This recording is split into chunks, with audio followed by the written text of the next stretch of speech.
On October 8, 2025, the New Jersey gubernatorial debate between Jack Ciattarelli and Mickey Sherrill quickly turned from policy to personal attacks. What began as a discussion about New Jersey's future became a battle over trust and character. In a heated moment on the campaign trail, Ciattarelli took direct aim at Sherrill's past. Seizing on a chapter of her life that had long been closed but never forgotten, he referenced a decades-old scandal at the prestigious U.S. Naval Academy, a place known for its strict honor code and tradition of producing military leaders. With a pointed remark, he said, "The difference between me and the congresswoman, I got to walk at my college graduation." The line landed with a thud, drawing gasps from the audience, and setting the tone for the rest of the debate. His jab alluded to the infamous 1994 cheating scandal at the Academy, a controversy that rocked the institution and made national headlines. While Sherrill herself was never accused of cheating, she was disciplined for failing to report classmates who had broken the rules, a violation of the Academy's strict code of conduct. As a result, she was barred from walking at her own graduation ceremony, a moment that should have been a proud milestone. Her name was even left out of the official program, a public mark of shame that followed her for years. Ciattarelli's attack had questioned not just her actions but her very integrity and military honor, suggesting that her failure to uphold the Academy's values then might reflect on her character now. He implied that if she failed the honor code as a young cadet, how could voters trust her to uphold her promises as a public servant? The moment put Sherrill's character and judgment at the very center of the race, forcing her to confront her past in front of a statewide audience. Suddenly, the debate's focus shifted away from policy and toward personal history, as voters weighed not just the candidates' platforms, but their values and integrity. The attacks moved to Sherrill's time in Congress. Ciattarelli accused her of breaking federal law on stock trades and paying fines. He cited a New York Times report, claiming she traded defense stocks while on the Armed Services Committee. The implication: she used insider knowledge for personal gain. The charge painted her as part of a corrupt system. The debate was now about trustworthiness, not just policy. Financial transparency became the next battleground in a debate already marked by sharp exchanges and personal jabs. As the candidates took the stage, the atmosphere was tense, with both sides eager to prove their integrity to the public.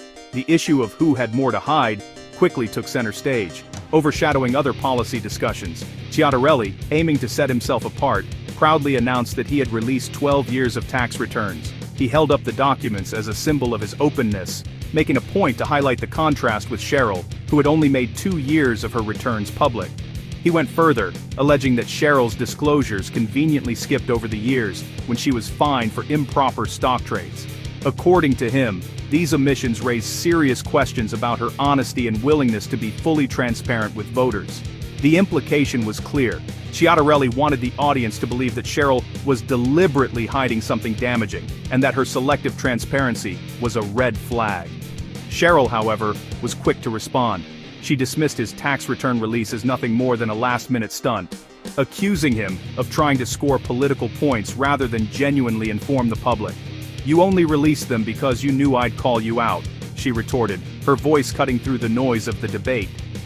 She argued that his actions were reactive, not proactive, and questioned the sincerity behind his sudden push for transparency. Sherrill painted Ciattarelli's move as calculated, suggesting that he was more interested in optics than in real accountability. The audience watched as the candidates traded barbs, each trying to undermine the other's credibility.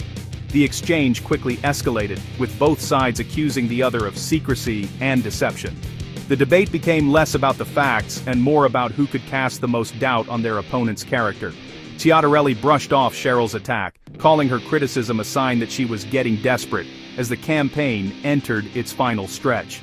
The debate stage became a battleground not just for policy, but for the perception of honesty.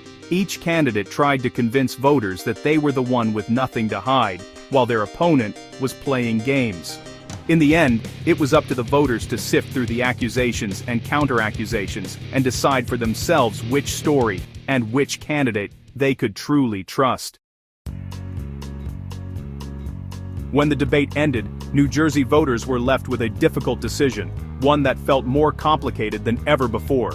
The air was thick with tension, and the echoes of personal attacks lingered long after the candidates left the stage. Instead of clarity, the debate seemed to have stirred up even more confusion, leaving voters to sift through a haze of accusations and counterattacks. Headlines the next morning didn't focus on policy proposals or visions for the future. Instead, they blared stories of scandal, controversy, and heated exchanges. The substance of the candidates' platforms was buried beneath layers of mudslinging, as if the real issues facing New Jersey had been pushed aside in favor of personal drama. Each campaign seemed determined to discredit the other at any cost. Jack Ciattarelli's team launched pointed attacks on Mickey Sherrill's integrity, questioning her record and casting doubt on her motivations. Meanwhile, Sherrill's campaign painted Ciattarelli as secretive and ruthless, suggesting he would put ambition above the needs of the people. The back and forth grew more intense with each passing day, making it harder for voters to separate fact from fiction. Now, as voters stand in the polling booth, they must weigh not just the candidates' promises, but their character and credibility. The decision is no longer just about taxes, schools, or jobs. It's about trust, honesty, and the kind of leadership New Jersey needs in uncertain times. Political commentators and everyday citizens alike debate whether these attacks reveal genuine concerns or are simply distractions meant to sway opinions. The line between legitimate criticism and political mudslinging has blurred, leaving many to wonder what truly matters most. In neighborhoods across New Jersey, campaign signs and heated conversations reflect the uncertainty. The outcome of the election may depend on which narrative, scandal or substance, resonates most with voters as they head to the polls. The state's future now hangs in the balance, tied to which candidates' flaws voters find more forgivable and which strengths they believe are real. After all the debates and discussions, New Jersey is left with more questions than answers and a sense that the stakes have never been higher. The choice before voters is no longer just about plans or promises for the state's future. It's about who they believe can rise above the mud and truly lead New Jersey forward.